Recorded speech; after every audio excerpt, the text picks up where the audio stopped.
রাত পোহালেই রয়েছে রাখি পূর্ণিমা ও রাখি বন্ধন উৎসব।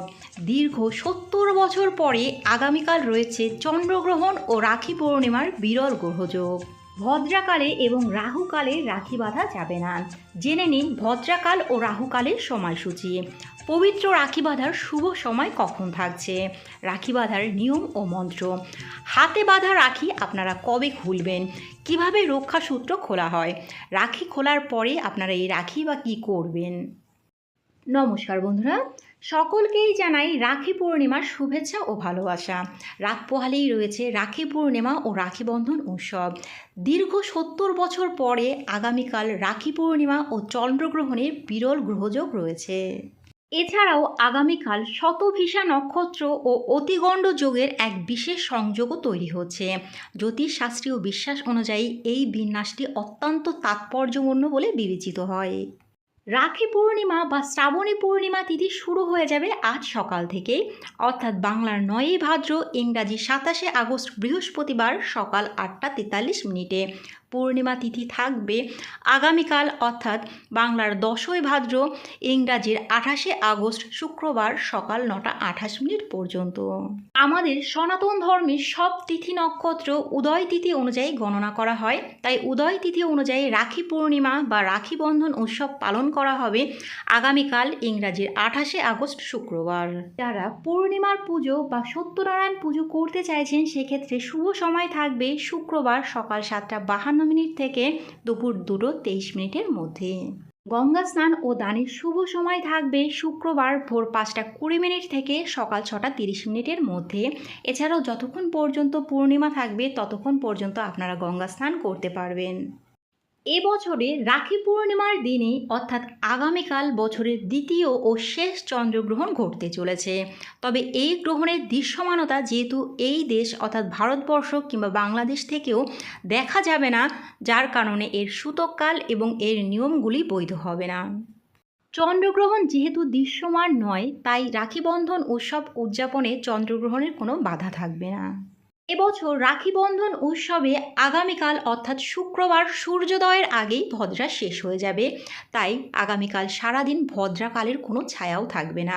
রাখি বন্ধনে কোনো বাধাও সৃষ্টি করতে পারবে না। জ্যোতিষশাস্ত্র অনুসারে ভদ্রাকাল এবং রাহুকালের রাখি বাঁধা অশুভ বলে মনে করা হয়। ২০২৬ সালের রাখিতে ভদ্রার ছায়া না থাকলেও রাখিতে থাকবে রাহুকালের প্রভাব। বছর রাখি পূর্ণিমায় ভদ্রাকালের উপস্থিতি না থাকলেও রাহুকালের উপস্থিতি একটি চিন্তার কারণ হয়ে দাঁড়িয়েছে।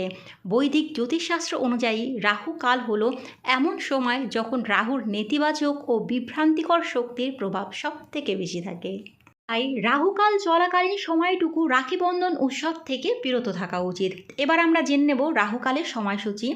আগামীকাল অর্থাৎ শুক্রবার দুপুর ১২টা ৪৫ থেকে দুপুর ২টো ২২ পর্যন্ত সময়কাল হলো রাহুকাল। রাহুকালের সময় তো জানা হলো, এবার চলুন জেনে নিই রাখি বাঁধার সব থেকে শুভ সময় কখন থাকবে। রাখি বাঁধার শুভ সময় থাকবে শুক্রবার সকাল ৫টা ৫৭ থেকে সকাল ৯টা ৪৮ পর্যন্ত। এবার আমরা জেনে নেব রাখি বাঁধার সঠিক নিয়ম ও মন্ত্র। রাখি পূর্ণিমার দিনে বোনেরা খুব সকালে ঘুম থেকে উঠে স্নান করে পরিষ্কার পরিচ্ছন্ন বস্ত্র পরিধান করবেন। এরপরে সূর্যদেবকে অর্ঘ্য প্রদান করুন, নিজের ঘরের দেবতা বা ইষ্ট দেবতার পুজো সম্পন্ন করে নিন। আপনাদের ঠাকুরের সিংহাসনে যদি ভগবান শ্রীকৃষ্ণ বা গণেশ দেবতার চিত্রপট থাকে তাহলে রাখি নিবেদন করে তার চরণের সামনে রাখতে পারেন। আর যদি ছোট্ট লাড্ডু গোপাল বা ভগবান শ্রীকৃষ্ণের মূর্তি থাকে তাহলে আপনারা হাতে রাখি বাঁধতে পারবেন। ঘরের ইষ্ট দেবতার পুজো সম্পন্ন হয়ে গেলে এরপরে আপনারা রাখি বন্ধন উৎসবের প্রস্তুতি নিন। যে স্থানে রাখি বন্ধন উৎসবটি পালন করবেন আগের থেকেই সেখানে পরিষ্কার পরিচ্ছন্ন করে রাখবেন। রাখি বন্ধনের দিনে প্রধান উপকরণগুলো হলো একটি থালিতে প্রদীপ, সিঁদুর, অক্ষত আতপ চাল, চন্দন, সুস্বাদু মিষ্টি এবং রাখি সাজিয়ে নিন। প্রথমেই মেঝেতে আসন পেতে দিন বা কাঠের পিঁড়িও রাখতে পারেন, তার পাশে প্রদীপ জ্বালিয়ে দিন। সোফায় বসে বা কাঠের চেয়ারে বসে ভুলেও রাখি বাঁধবেন না। এরপরে রাখির উপকরণের থালাটি সেখানে রাখুন এবং পাশে এক গ্লাস জলও রাখবেন। রাখি বাঁধার সময় ভাইয়ের মুখ পূর্ব বা উত্তর দিকে থাকা শুভ, অন্যদিকে বোন বা দিদির মুখ থাকবে পশ্চিম বা দক্ষিণ দিকে। অর্থাৎ ভাইয়ের মুখ যখন পূর্ব দিকে তখন বোনের মুখ থাকবে পশ্চিম দিকে। রাখি পরানোর সময় ভাই ও বোন উভয়ের মাথা পরিষ্কার রুমাল বা কাপড় দিয়ে ঢেকে রাখা ভালো। রাখি বাঁধার আগেও ভগবানের কাছে দাদা বা ভাইয়ের জন্য প্রার্থনা করবেন এবং রাখি বাঁধার পরেও প্রার্থনা করবেন।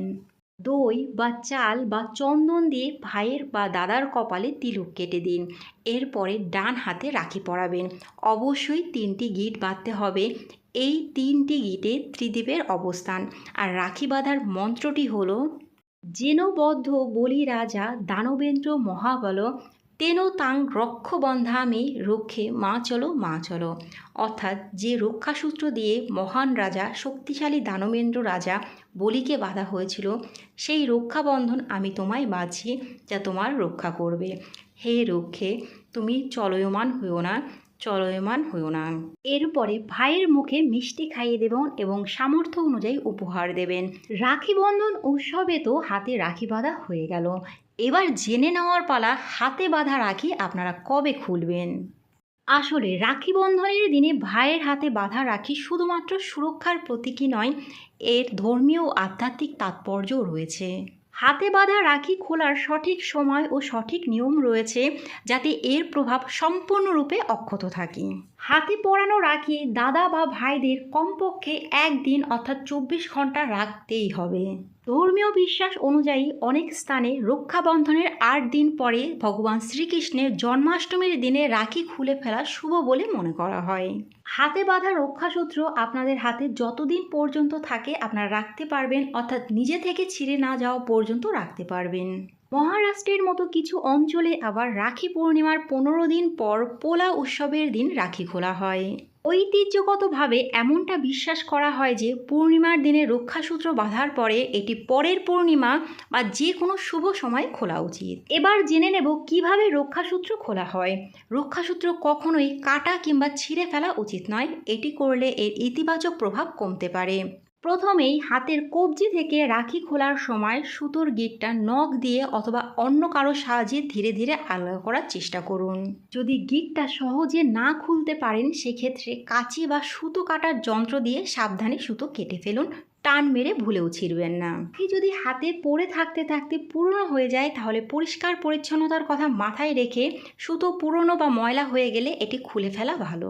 এবার জেনে নিন রাখি খুলে ফেলার পরে এটি কি করবেন। রাখি খোলা হয়ে গেলে এটি যত্রতত্র ফেলে না দিয়ে কোনো পবিত্র স্থানে, যেমন গাছের নিচে বা মাটিতে পুঁতে রাখতে পারেন। অনেকে আবার রাখি খুলে অশ্বত্থ বা যে কোনো পবিত্র গাছের সঙ্গে বেঁধে রাখেন, এটিও শুভ বলে মনে করা হয়। সুতো ময়লা হয়ে গেলে বা স্বাস্থ্য ও পরিচ্ছন্নতার কথা চিন্তা করলে কয়েকদিন পরেই একটি শুভ দিনে শ্রদ্ধার সাথে এই রাখি খুলে সংরক্ষণ করতে পারেন। বন্ধুরা, আজকের ভিডিওটা এই পর্যন্তই। যদি ভালো লাগে লাইক, কমেন্ট এবং শেয়ার করবেন। পরবর্তী ভিডিওর আপডেট পাওয়ার জন্য চ্যানেলটি সাবস্ক্রাইব করে পাশে থাকবেন। নমস্কার।